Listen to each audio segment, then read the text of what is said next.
В день выборов в парламент Республики Молдова 30 ноября текущего года 95 избирательных участков будут работать за рубежом.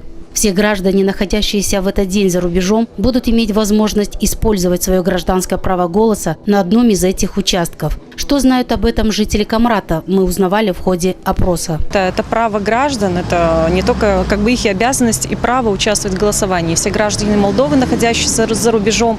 И это не только люди, которые уехали на заработки. У нас очень много студентов, которые учатся по предоставленным квотам, и не только по квотам. Очень много молодых людей, которые учатся уже совершеннолетних, которые имеют право голосовать. Возможность им надо такой предоставить, да, потому что каждый имеет свое мнение и может его по-разному выражать.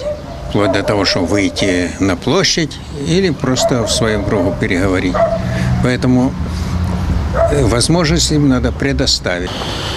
Желательно, чтобы они были здесь, но если такой возможности нет, в тех странах, где они находятся, хотя бы в странах, где находится большая часть, да, по-любому наш соотечественник находится по всему миру, да, в тех странах, где большое их количество, чтобы там были организованы избирательные участки для этих граждан.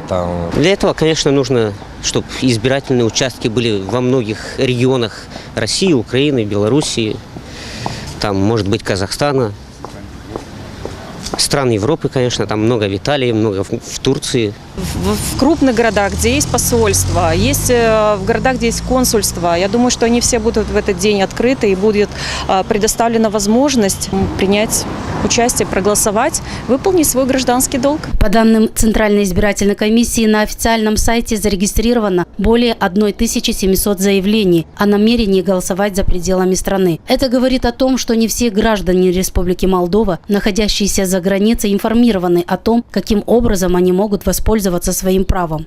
По моим данным, может, они неправильные, но около полумиллиона наших граждан Республики Молдова находятся за рубежом.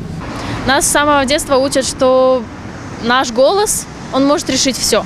Если один голос человека, который проживающий в Молдавии, решает все, так сколько за рубежом? Очень много людей, очень много, тысячи людей находятся за рубежом.